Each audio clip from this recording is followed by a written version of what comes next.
exciting, ever dynamic, and sometimes controversial world of sport. Monday edition today, the 9th day in the month of September, year 2024. Adedeji Ajiboye is my name, and it's such an honor to be your host on the show.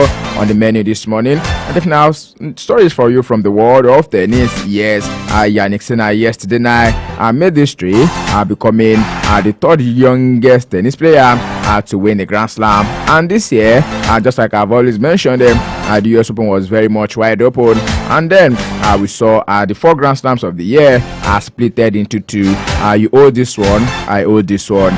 Same thing Rafael Nadal and Novak Djokovic used to do back then. Let's talk about as early as 2019. We'll tell you more about that in the course of the show. And yesterday as well, in the world of football, one man now longing to score his 1,000 goals because he made it now round 1 against Scotland yesterday. We'll talk about stories from the Nigerian Premier Football League.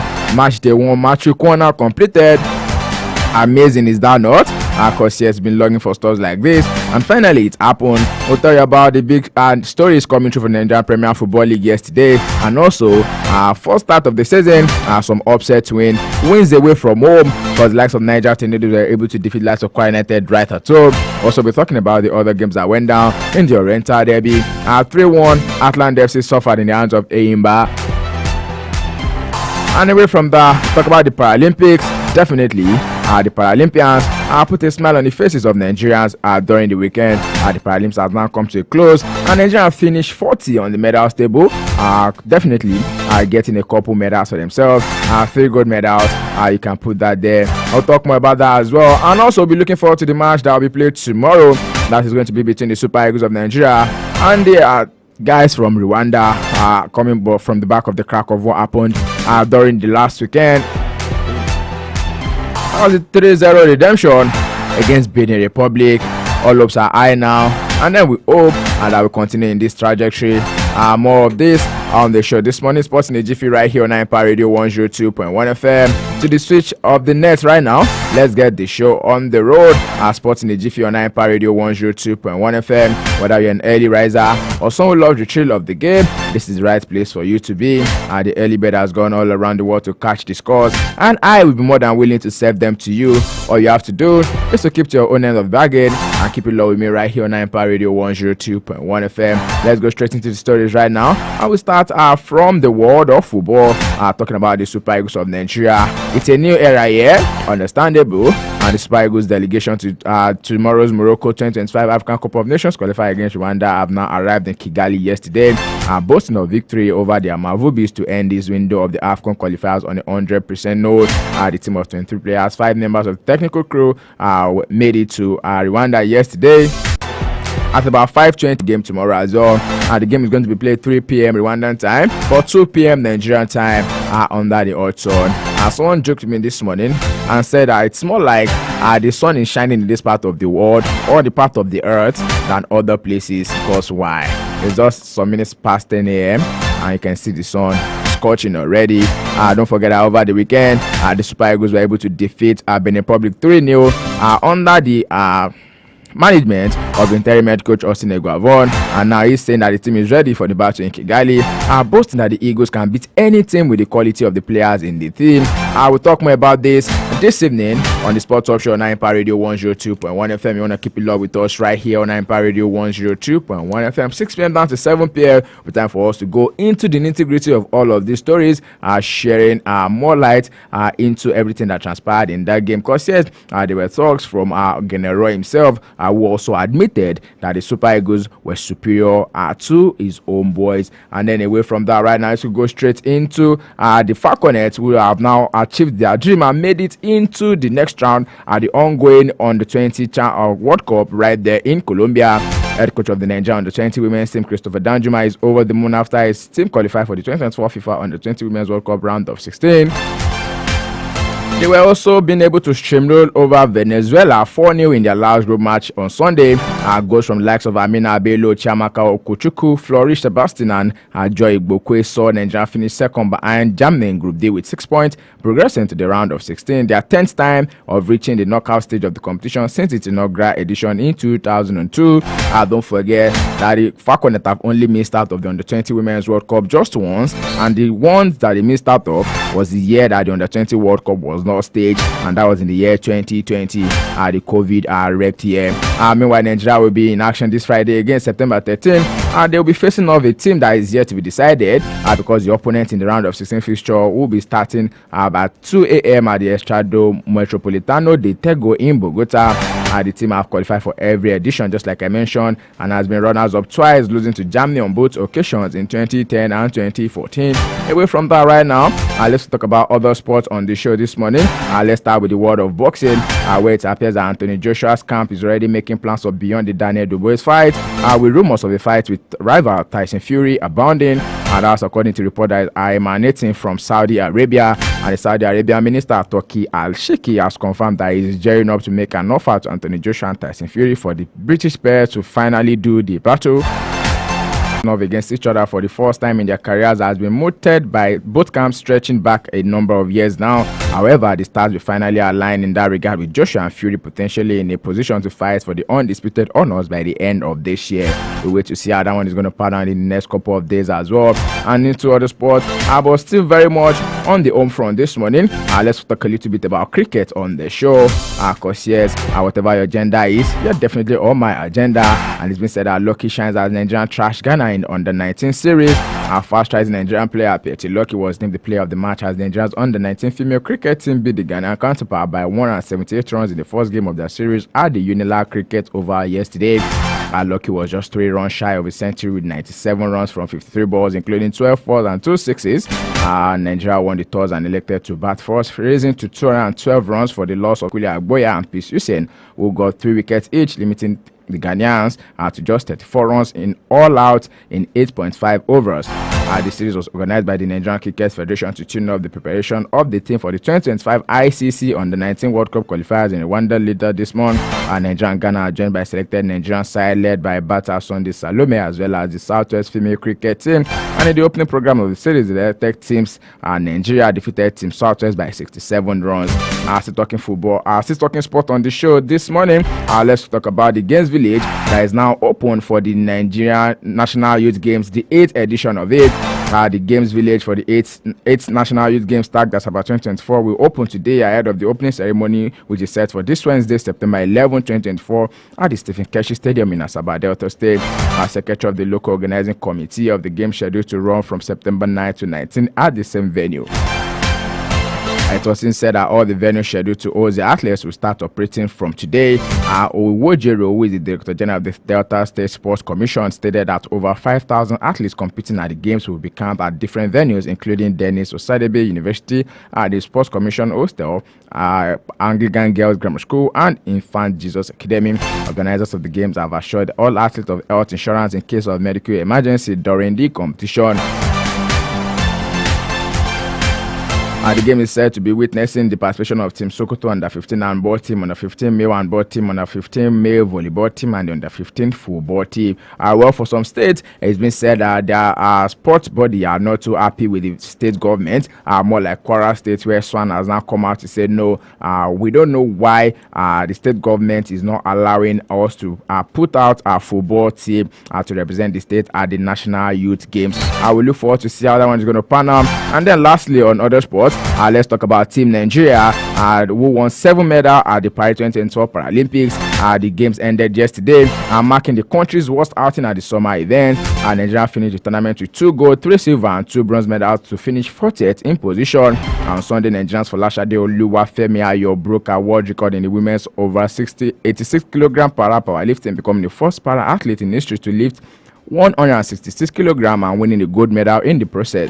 It was an incredible performance from Oluwafemi Ayo, who took Nigerian star at the Paralympics to 7 medals overall.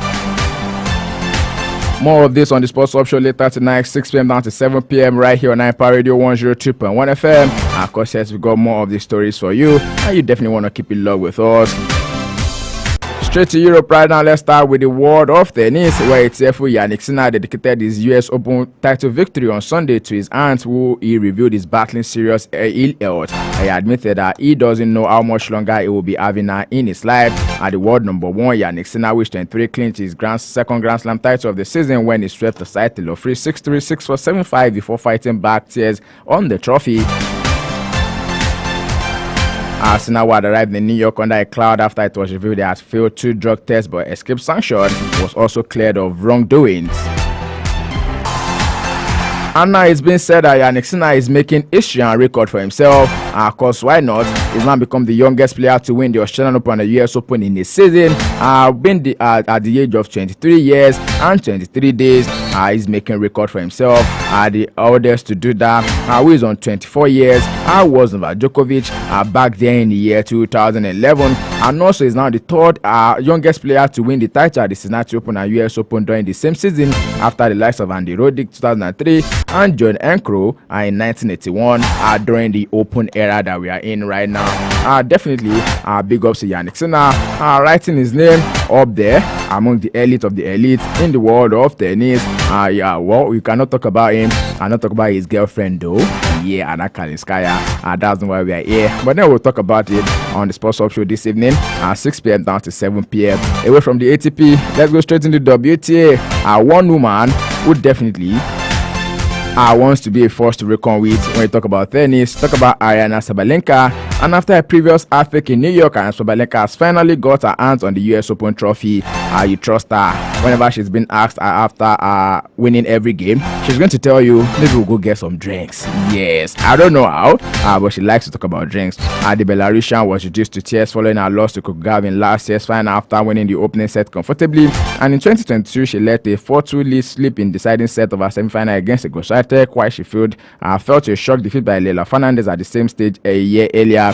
But now the 26-year-old says she was the happiest person in the world after beating American Jessica Pegula 7-5, 7-5 in Saturday's showpiece to finally triumph at the Flushing Meadows.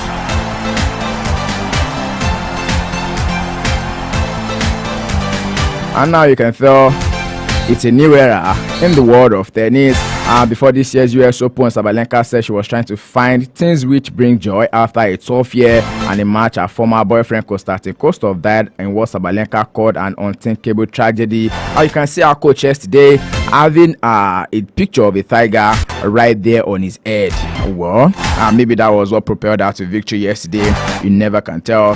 Yes, let me quickly give you some fast coming through from the US Open and also the world of tennis. Of course, Yannick Sinner and Carlos Alcaraz split the Grand Slam this year. You already know that. Australian Open was Yannick Sinner, Roland Garros was Carlos Alcaraz, Wimbledon was Carlos Alcaraz, and the US Open was Yannick Sinner. And the last time two men split the slams was in the year 2019 when it was Rafael Nadal and Novak Djokovic doing it. Before we go away right now, let's talk about sports as well. On the international scene, I'll be talking about football.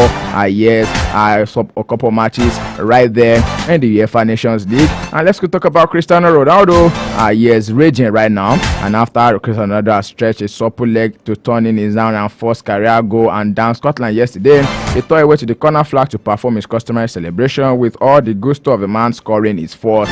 He was not done there either. Parading down the touchline gesture and screaming as if he had just scored a goal worth more than 3 Nations League points. Our 39-year-old has exited the main stage in the club football with his move to the Saudi Pro League and his ecstasy at coming up with yet another big goal for his country at a packed and rowdy Estadio da Luz tells you he probably knows what it was. Scotland went up 1-0 yesterday by halftime, but trust Portugal to come back in that one. 2-1 the game ended. Another game that we played yesterday as well.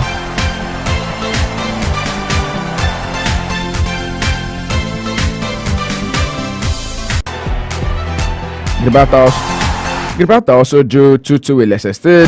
Slovakia played out a 2-0 win over Azerbaijan. Croatia defeated Poland 1-0. Portugal played out a 2-1 win over Scotland. Sweden defeated Estonia 3-0. Luxembourg lost out 1-0 to Belarus. Bulgaria played out a 1-0 win over Northern Ireland. Denmark were able to defeat Serbia 2-0. While Switzerland lost out 4-1 to Spain. Spain going one man down in that particular one, and they were able to hold on to it and win 4-1. A massive win for Spain yesterday. and also it's the CAF African Cup of Nations qualifiers. The match day 2 matches started yesterday. We only saw one game, by the way, where Gambia lost out 2-1 to Tunisia. Another games will be resuming today in the CAF CAF African Cup of Nations qualifiers. Madagascar will be hosting Comoros 5 p.m. Nigerian time. Lesotho will be up against Morocco. Equatorial Guinea will be hosting Togo. Niger will be hosting Ghana. Angola will be hosting Sudan. Ethiopia will be hosting Congo Democratic Republic. Uganda up against Congo, and Burundi up against Senegal. Well, the game to look forward to is the game of our very own brothers, the Ghanaians. Don't forget what happened to them over the weekend. They'll be looking to also redeem themselves right there in Niger. 4 p.m. Nigerian time, that game is going to be played for the Super Eagles of Nigeria. They'll be in action tomorrow. I'll talk more about it. I'll be looking to preview that game and also take your predictions ahead of the game later this evening, 6 p.m. to 7 p.m. on the Sports Option 9 Radio 102.1 FM. Before I wrap up the show, let me quickly tell you about the MPFL match day 1, where Remo Stars, Eyimba, and Kano Pillars definitely shine. Talking about all of the results that came through.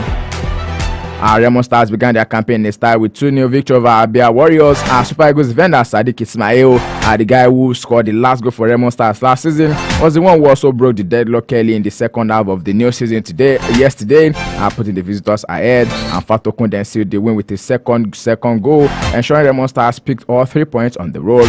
Atlanta FC also lost 3-1 at home to Eyimba FC.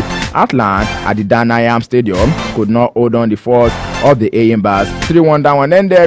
Sunshine Stars also won at home to Bayelsa United. Definitely, you can talk about a dominant side shooting star. Sunshine Stars, I beg your pardon, and definitely defeating Bayelsa United. Kano Pillars defeated Ikorodu City 3-0 down and ended. And one man at the age of 43 doesn't want to retire, scored the brace.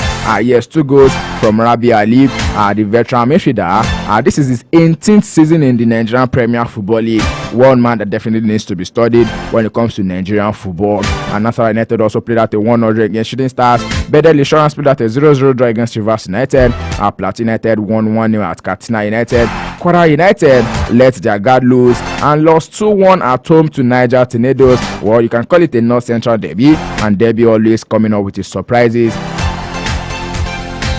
And the game that will be played later today, Lobi Stars of Makurdi will be right there hosting Akwa United. And let me quickly inform you that the chairman of Lobi Stars, that is Ayofa, has now called it a time with the club, saying, you know what, I'm looking forward to better challenges. I'm going to be leaving my role as general manager of Lobi Stars. We'll tell you more about it this evening on the Sports Option 9 Radio 102.1 FM. Sporting a Jiffy taste, and I'll be serving it to you in a Jiffy. I'll call it a wrap on the package here this morning. I say many thanks to you all for being a part of the show. Do well to join us this evening, 6 p.m. now to 7 p.m.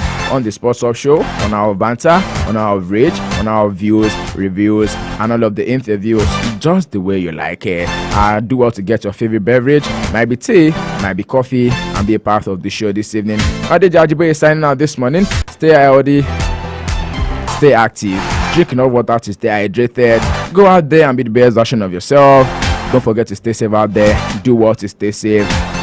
Toluwaseun Akinwumi is here to take you through the rest of your morning on the Morning Impact Show on 9 Radio 102.1 FM. I'll see you when I see you once again. Have a blessed and highly favored week. Good morning. AI Impact.